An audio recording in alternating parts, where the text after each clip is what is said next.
অনুগ্রহে সাধারণ মানুষের আস্থায় আমাদের ত্রাণ তহবিলের টাকা 100 কোটি ছাড়িয়েছে। ভয়াবহ বন্যায় ক্ষতিগ্রস্ত মানুষদের পাশে দাঁড়াবার জন্য শুরু থেকে আমরা চেষ্টা করেছি। রাত দিন এখানে কাজ চলছে। আপনারা দেখতে পাচ্ছেন আমাদের পেছনে যে কার্যক্রম, এই কার্যক্রম সারাদিন চলছে, রাতভর চলছে এবং আমাদের আজকে 10ম দিন চলছে কাজের।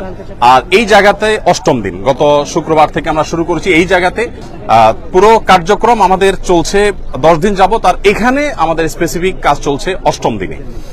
তো আমরা এই 8ম দিনে কোন জায়গায় দাঁড়িয়ে আছি, আপনারা যেহেতু এসেছেন আমরা আপনাদেরকে একটু আপডেট দিতে চাই। আমরা এ যাবৎ চাল কিনেছি, ত্রাণ সামগ্রী হিসাবে চাল কিনেছি আমরা 998 মেট্রিক টন, যেটাতে আমাদের খরচ হয়েছে 5,55,80,000 টাকা। আমাদের ডাল কেনা হয়েছে 200 মেট্রিক টন, যেটাতে খরচ হয়েছে 2,03,60,000 টাকা। আমাদের লবণ কেনা হয়েছে 112 তেল কেনা হয়েছে 200 মেট্রিক টন, সেটাতে খরচ হয়েছে 3,15,40,000 টাকা। আর লবণ কেনা হয়েছে 112.50 মেট্রিক টন, যেটাতে খরচ হয়েছে আমাদের 38,30,000 টাকা। এবং আমাদের খেজুর কেনা হয়েছে 120 মেট্রিক টন, যেখানে খরচ হয়েছে আমাদের 4,60,50,000 টাকা। আর সুগার অর্থাৎ চিনি কেনা হয়েছে 20 টন, সেখানে খরচ হয়েছে আমাদের 23,91,200 টাকা। চিড়া কেনা হয়েছে 40 টন, সেখানে খরচ হয়েছে আমাদের 22,51,000 টাকা। এবং পানি কেনা হয়েছে 100 টন, যেখানে খরচ হয়েছে আমাদের 9 লক্ষ টাকা।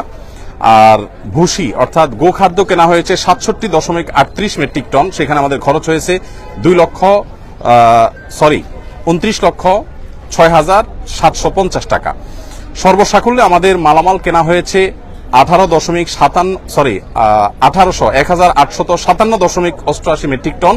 ত্রাণ সামগ্রী কেনা হয়েছে এ পর্যন্ত, যেখানে খরচ হয়েছে 16,58,08,950 টাকা।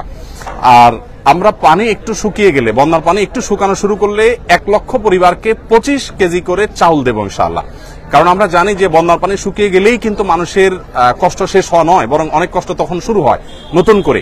বিশেষ করে যারা ছোট ছোট ব্যবসার উপরে ডিপেন্ডেন্ট ছিল, সেগুলো শেষ হয়ে গেছে, তারা নতুন করে দাঁড়াতে আরো সময় লাগবে।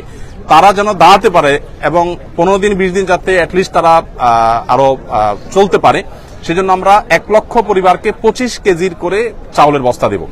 এখানে আমাদের লাগবে হলো 2500 টন। এর অর্ডার আমরা ইতিমধ্যে দিয়ে ফেলেছি, অর্থাৎ পার্চেসিং হয়ে গেছে। আগামী 3 বা 4 তারিখ ইনশাআল্লাহ, 3 তারিখে মাল ডেলিভারি পাবো, 4 তারিখ থেকে আমরা ডিস্ট্রিবিউশন শুরু করব। ফেনীর যে সমস্ত এলাকা শুকিয়ে গেছে সেই এলাকাগুলোতে বিশেষ করে। সেখানে আমাদের খরচ হবে 14,15,00,000 টাকা। সর্বসাকুল্যে আমাদের মোট মালামাল যেটা এই পর্যন্ত আমরা কিনেছি, যার কিছু প্রস্তুত হয়ে বিতরণ হয়ে গেছে, কিছু প্রস্তুত হচ্ছে, আর কিছু ডেলিভারির অপেক্ষা আছে, সব মিলিয়ে দাঁড়াচ্ছে হলো 4,357.88 মেট্রিক টন ত্রাণ সামগ্রী। এবং এ পর্যন্ত এই ত্রাণ সামগ্রীর পেছনে আমাদের যে খরচ হয়েছে সেটা হলো 30,73,08,950 টাকা। আপনাদেরকে একটু জানিয়ে রাখতে চাই, আমাদের এ পর্যন্ত যে ফান্ড আমাদের কাছে এসে পৌঁছেছে, আপনারা সাংবাদিক ভাইরা বারবার আমাকে প্রশ্ন করেছেন কত টাকা এসেছে। আমরা ফিগারটা এক্সাক্ট আপনাদেরকে বলতে পারিনি। গতকাল অর্থাৎ বৃহস্পতিবার একেবারে অফিস শেষে আমাদের কাছে যে আপডেট এসেছে আমাদের অ্যাকাউন্টস থেকে, সেটা হলো আল্লাহ তাআলার অশেষ অনুগ্রহে সাধারণ মানুষের আস্থায় আমাদের ত্রাণ তহবিলের টাকা 100 কোটি ছাড়িয়েছে। অর্থাৎ 100 কোটির বেশি ফান্ড আমাদের কাছে চলে এসেছে। এই ফান্ডটা আমরা কিভাবে খরচ করব আপনাদেরকে একটু আমরা জানিয়ে রাখতে চাই, আপনাদের মাধ্যমে মানুষকে আমরা জানিয়ে রাখতে চাই। প্রথমত একটু বলে রাখি, আসুন্নাহ ফাউন্ডেশনের সমস্ত প্রজেক্টগুলো বাস্তবায়ন করার আগে আমরা পাবলিকলি ঘোষণা করে বেনিফিশিয়ারি নির্বাচন করি, যাতে কোনো প্রকার পার্সিয়ালিটি না হয়, প্রত্যেকে যেন সমানভাবে পায়, ধর্ম বর্ণ নির্বিশেষে যেন সবাই সুযোগ সুবিধা পায়, সেজন্য আমরা বিশেষভাবে মনোযোগ রাখি। আর আমাদের প্রজেক্ট বাস্তবায়ন শেষে আমাদের প্রত্যেকটা টাকার হিসাব পাই পাই করে আমরা সোশ্যাল মিডিয়ার উন্মুক্ত প্ল্যাটফর্মে দিয়ে থাকি। আমরা 2022-এর বন্যায় অর্থাৎ সিলেটের বন্যায় 18 কোটি টাকার কাজ করেছিলাম, তার প্রতিটি টাকার হিসাব আমরা সোশ্যাল মিডিয়াতে দিয়েছিলাম। তেল কোন কোম্পানির কত টাকা কিনেছি, আমরা কি পরিমাণ কিনেছি, লবণ, চাল, প্রত্যেকটা জিনিস আমরা ডিটেল এভাবে দিয়ে থাকি। তো এবারও ইনশাআল্লাহ তার ব্যতিক্রম হবে না, প্রত্যেকটা টাকার হিসাব আমরা যথারীতি ইনশাআল্লাহ যথাসময়ে দেব, আল্লাহ চাহেন তো। হ্যাঁ, আচ্ছা, হ্যাঁ, এটা এখানে তো আপনার আমরা মৌলিক হিসাবটা দিয়েছি, এটার ডিটেইল একটু একটু করে প্রতি লিটারের দাম কত পড়েছে সেগুলো ইনশাআল্লাহ ডিটেইল আমরা একেবারে চার্ট আকারে সোশ্যাল মিডিয়াতে আমাদের ভেরিফাইড ফেসবুক পেজ আমরা দিয়ে দিব। এখনো পর্যন্ত আমাদের এখানে ত্রাণবাহী 80টি গাড়ি গত কয়েকদিন আমাদের স্পটে পৌঁছেছে। আবার সেনাবাহিনীর মাধ্যমে আমরা অনেকগুলো কাভার্ড ভ্যান হস্তান্তর করে দুর্গম এলাকাগুলোতে তাদের মাধ্যমে বিতরণ করেছি। আমরা আজকে আমাদের এখানে যে কাজ চলছে, আজকে আমাদের এখানে সকাল থেকে জোহরের আগ পর্যন্ত 8টা কাভার্ড ভ্যান ফিল আপ হয়ে চলে গেছে এবং আজকে সর্বসাকুল্যে আমাদের 23টা কাভার্ড ভ্যান ইনশাআল্লাহ ভরবে। এখানে যে কাভার্ড ভ্যানগুলো আছে এগুলো মাল আনলোড হওয়ার পর আবার লোড হওয়া শুরু হবে। একদিক থেকে আনলোড হয় আর দিক থেকে লোড হয়। এখানে প্রতিদিন 2 থেকে 2,500 মানুষ কাজ করছে, সবাই স্বতঃস্ফূর্তভাবে কাজ করছে। এখানে ঢাকা ইউনিভার্সিটির সম্মানিত প্রফেসর, সিনিয়র প্রফেসর আছেন, কাজ করছেন, আমি চিনি ব্যক্তিগতভাবে। এখানে বাংলাদেশ সেনাবাহিনীর কর্মরত ব্যক্তিবর্গ, সদস্যগণ তারা আছেন, কাজ করছেন ছুটির দিনে। আবার এখানে কয়েকজন হিন্দু ধর্মাবলম্বী ভাইয়েরা কাজ করছেন এবং আমাদের আজকে দুপুরের খাবার ছিল বিরিয়ানি। তাদের জন্য আমরা আলাদা খাবার প্রস্তুত করেছি, যেহেতু আমরা জানি আমাদের হিন্দু ধর্মাবলম্বী ভাইরা গরু গোশত খান না, তাদের উপযোগী খাবার আমরা প্রস্তুত করেছি এবং তারাও কিন্তু এখানে শ্রম দিচ্ছে। আমাদের একজন অটো রিক্সা চালকের সন্ধান আজকে আমরা জানতে পেলাম যে তারা থেকে আমাদের ইউনাইটেড ইউনিভার্সিটি ওই জায়গা থেকে এইখানে কেউ ত্রাণের কাজে আসছে বললেই তাদেরকে ফ্রি তিনি আনে নেওয়া করছেন। তিনি আমাদেরকে বলেনও নাই, প্রকাশও করতে চান না, কিন্তু সামহাও আমরা জেনে গেছি। তো স্বতঃস্ফূর্ততা কতভাবে হতে পারে, কত ধরনের হতে পারে, সেটা আসলে আমরা আপনাদেরকে মানে বলে বুঝাতে পারবো না যে মানুষ কতভাবে স্বতঃস্ফূর্তভাবে কাজ করতে পারে এখানে, সেটা এখানে চলছে। তো আমরা একটু আপনাদেরকে জানিয়ে রাখতে চাই যে যত টাকা আমাদের কাছে এসছে এবং এক্সপেক্টেড আরো যে টাকা আসবে, আমরা কিছুদিনের মধ্যে ইনশাআল্লাহ আমাদের ফান্ড ক্লোজ করব, অর্থাৎ এই তহবিলে আর আমরা ডোনেশন সংগ্রহ করব না। আমাদের প্রত্যেকটা প্রজেক্ট বাস্তবায়নের ক্ষেত্রে আমরা এই নীতিমালা ফলো করি। একটা নির্দিষ্ট সময়ের পর আমরা বলে দেই এই প্রজেক্টে আর কোনো টাকা দেওয়া যাবে না, আমরা অফ করে দেই, কারণ আমাদের একটা প্ল্যান থাকে, প্ল্যান অনুযায়ী আমরা সাধারণত কাজ করে থাকি।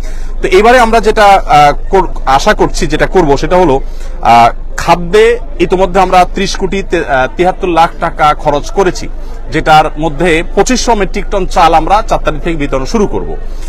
আর এর বাইরে কৃষি এবং ব্যবসা যে ক্ষতি হয়েছে আমাদের, কৃষকদেরকে তাদের পুনরায় কৃষি কাজ শুরু যেন করতে পারে, সেজন্য আমরা তাদেরকে অর্থ সহায়তা দিব।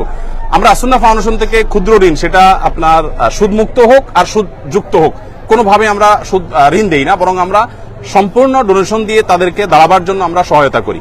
তো সেই জায়গা থেকে কৃষি এবং ব্যবসা বলতে ছোট ছোট ব্যবসায়ী, একজন মুদি দোকানদার, তার দোকানটা পুরোটা পানিতে আপনার শেষ হয়ে গেছে, তখন তাকে আবার একটা দোকান আমরা দাঁড় করে দেওয়ার জন্য কাজ করব। এই খাতে আমরা 30 কোটি টাকা খরচ করার পরিকল্পনা প্রাথমিকভাবে হাতে নিয়েছি, যে আমরা কৃষি এবং ব্যবসায় 30 কোটি টাকা খরচ করব। আমরা জানি যে প্রচুর মানুষ গৃহহীন হয়ে গেছেন, যারা গৃহহীন হয়ে গেছেন সেই মানুষগুলোর জন্য আমাদের পরিকল্পনা হলো যে আমরা 30 কোটি টাকা ইনশাআল্লাহ খরচ করব এই খাতে। অর্থাৎ যারা গৃহহীন হয়ে গেছেন, কাউকে হয়তো আমরা 10,000 টাকা দিয়ে সহায়তা করব, কাউকে 20,000 দিয়ে, কাউকে 1 লাখ দিয়ে। এটা ভ্যারি করবে যে কার অবস্থা কতটুকু, অর্থাৎ ক্ষতি কি পরিমাণ হয়েছে, কারণ আমরা জানি সবার একরকম ক্ষতি হয় নাই, কারোর একেবারে শেষ হয়ে গেছে সব, তাকে হয়তো 1 লাখ টাকা আমরা দিব। 1 লাখ টাকা দেওয়া বলতে 1 লাখ টাকা আমরা একসাথে দিয়ে দিব না, তাকে একটা নির্দিষ্ট সার্টেন অ্যামাউন্ট দিয়ে বলবো এই পর্যন্ত আপনি কাজ নিয়ে আসেন, তারপর আপনি দ্বিতীয় কিস্তি পাবেন, তারপর তৃতীয় কিস্তি পাবেন, যাতে করে টাকাটা পেয়ে গরিব মানুষ নষ্ট করে না ফেলে। এবং সমস্ত টাকা আমাদের অনলাইনে আমরা দিয়ে থাকি, মোবাইল ব্যাংকিং এর মাধ্যমে। নগদ কোনো টাকা আমরা সাধারণত দেই না, কারণ এখানে ট্রান্সপারেন্সি যে জায়গাটা, সেটা তখন পরিচ্ছন্ন থাকে, কারণ যাদের মাধ্যমে আমরা দেবো তারা তো ভলান্টিয়ার। তো কারোর কাছে আমি টাকা দেবো, সে আবার হস্তান্তর করবে, এটা আমরা করি না। আমাদের যে বেনিফিশিয়ারি, তাদের যে ডিটেল, সেই ডিটেল পাওয়ার পর আমরা সেই ডিটেল অনুযায়ী তাদের কাছে আমরা পাঠিয়ে দিব অনলাইনে, মোবাইল ব্যাংকিং এর মাধ্যমে। তাহলে কৃষি এবং ব্যবসায় 30 কোটি এবং গৃহ নির্মাণে 30 কোটি এবং শিক্ষায় 20 কোটি টাকা আমরা খরচ করার সিদ্ধান্ত নিয়েছি, কারণ আপনারা জানেন শিক্ষার খাতে আমাদের প্রচুর ক্ষতি হয়েছে। বিশেষ করে আমাদের যে সমস্ত শিশুরা, অনেকের আপনার বই পুস্তক নষ্ট হয়ে গেছে, পড়ালেখা পিছিয়ে গেছে, তাদেরকে আমরা স্বেচ্ছাসেবীদের মাধ্যমে কিভাবে পিছিয়ে পড়েছে তাদেরকে উদ্ধার করা, সেজন্য আমরা কাজ করব।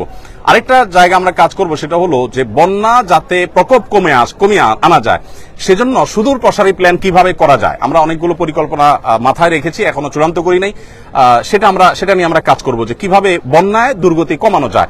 আমরা শুধু ত্রাণ দিলাম সেটাই নয়, বন্যার পানি যাতে নেমে যাওয়ার রাস্তাগুলো পরিচ্ছন্ন থাকে, খালগুলো যাতে পরিষ্কার থাকে। বিশেষ করে এটা সরকারের যারা সংশ্লিষ্ট দায়িত্ব আছেন তারা দেখবেন, নোয়াখালী, চৌমুহনী, লক্ষ্মীপুর এই এলাকাটাতে রাস্তার ধারে যে বড় খাল চলে আসছে, আপনারা জেনে থাকবেন, আমি ওই এলাকার ছেলে, আমি ছোটবেলা থেকে এই খালগুলোকে দেখেছি, এগুলো দখল হয়ে আছে, অর্থাৎ দখলদাররা দখল করে আছে এবং এগুলো নাব্যতা হারিয়ে ফেলেছে, যার কারণে এই যে বন্যার পানি, এটা নেমে যাওয়ার জন্য মিনিমাম যে খাল প্রয়োজন সেটা পর্যন্ত নাই, যার কারণে দুর্দশা আজকে চরম অবস্থায় পৌঁছেছে। আমরা যদি চাই যে প্রতি বছর এরকম ত্রাণ নিয়ে আমরা দৌড়াবো না বা দৌড়াতে হবে না, এটা যদি চাই তাহলে এই খালগুলো আমাদেরকে খনন করতে হবে এবং এগুলো নাব্যতা ফিরিয়ে আনতে হবে, এগুলো দখলমুক্ত করতে হবে। এটা বাংলাদেশ সরকারের কাজ। আমাদের যদি এখানে কোনো অংশগ্রহণ করার সুযোগ থাকে, আসন্ন ফাউন্ডেশন সম্পূর্ণ প্রস্তুত যে আমাদের ভলান্টিয়ার টিম নিয়ে, আমাদের ক্ষুদ্র ফান্ড নিয়ে আমরা ঝাঁপিয়ে পড়বো, যাতে করে প্রতি বছর বন্যা হলে আমরা ত্রাণ নিয়ে যেতে না হয় এবং বন্যা যাতে খুব বেশি দীর্ঘস্থায়ী না হয়। ফেনী, নোয়াখালী, লক্ষ্মীপুর আমি নিজে গিয়েছি, অনেক এলাকা আছে যেখানে পানি ঠায় দাঁড়িয়ে আছে, নামার কোনো নামগন্ধ নেই, 1 সপ্তাহ 10 দিন 15 দিন পর্যন্ত পড়ে আছে। তো সেটা যেন না হয় সেজন্য আমরা চেষ্টা করছি। ফাউন্ডেশন থেকে আমরা বিশেষ কিছু উদ্যোগ নিয়েছি। যে সমস্ত জায়গায় মোবাইল চার্জ দিতে পারছেন আমার বিদ্যুতের অভাবে, আমরা ভাসমান জেনারেটর এবং চার্জিং স্টেশন নিয়ে যাচ্ছি বিভিন্ন আশ্রয় কেন্দ্রে। দেখা যায় যে কলার ভেলায় করে কিংবা কোনো টায়ারে করে আমরা জেনারেটর নিয়ে যাচ্ছি। ইউনাইটেড ইউনিভার্সিটির এবং স্টেট ইউনিভার্সিটি স্টুডেন্টরা অনেকে আমাদেরকে জেনারেটর দিয়েছে, এসিআই আমাদেরকে কিছু জেনারেটর দিয়েছে, আমরা নিজেরা কিছু জেনারেটর ভাড়া নিয়েছি। এগুলো দিয়ে আমরা আশ্রয় কেন্দ্রে একসাথে 30-40টা মোবাইল চার্জ দিতে পারছি। তারা 7 দিন 8 দিন পরিবারের সাথে যোগাযোগ করতে পারছেন না, এবং সেই সাথে জেনারেটর দিয়ে আমরা অনেক বাড়িতে পানি তুলতে পারছেন না বিদ্যুৎ না থাকার কারণে। তাদের আপনার স্যানিটেশন সিস্টেম ভেঙে পড়েছে, তাদের ওয়াশরুমগুলোতে পানি নাই, তাদের খাবার পানি নাই। তো আমরা এক্ষেত্রেও ভাসমান জেনারেটর নিয়ে বাড়ি বাড়ি গিয়ে আমাদের ভলান্টিয়াররা তারা তাদের মোটর চালু করে পানি ট্যাঙ্কিতে ভরার ব্যবস্থা করছেন।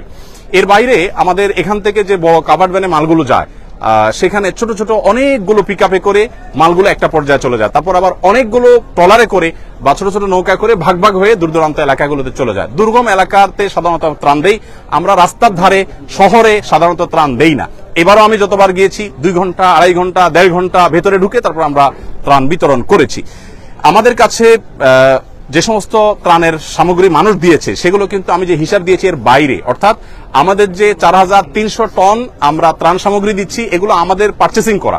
এর বাইরে আরো বহু জিনিস আমাদের কাছে এসেছে বিভিন্ন প্রতিষ্ঠান থেকে, বনরুটি, পাউরুটি, কেক, গুঁড়ো দুধ, মুড়ি, পোশাক, মেয়েদের পোশাক, ছেলেদের পোশাক, কারণ আশ্রয় কেন্দ্রগুলোতে তাদের পোশাকের দরকার হয়, এক পোশাকে চলে আসছে। তারপরে বাচ্চাদের জন্য তাদের উপযোগী খাবার, মেয়েদের জন্য আপনার স্যানিটারি ন্যাপকিন, তারপর বিভিন্ন সাইজের পানির বোতল, জেনারেটর, রেডি প্যাকেজ, তারপরে লবণ, পানি, বিস্কিট, গুঁড়া দুধ, লুঙ্গি, চাল, সাবান, সুজি, বিস্কিট, স্যালাইন, এই জাতীয় অনেক জিনিস এসেছে যেগুলো বিভিন্ন প্রতিষ্ঠান দিয়েছে, সেগুলোর সাথে সাথে আমরা পাঠিয়ে দিয়েছি। তো এই হলো আমার কাছে আপডেট যে 100 কোটি টাকা আমাদের ক্রস করেছে ফান্ড, সেটাকে আমরা কিভাবে খরচ করবো একটা পরিকল্পনা আপনাদেরকে দিয়েছি। আর পুঙ্খানুপুঙ্খ প্রতিটি টাকার হিসেব আলাদা করে আমাদের প্রত্যেকটা প্রজেক্টে যেভাবে করি ঠিক একইভাবে আমরা প্রজেক্ট শেষে ইনশাআল্লাহ আপনাদের মাধ্যমে জানাবো। আর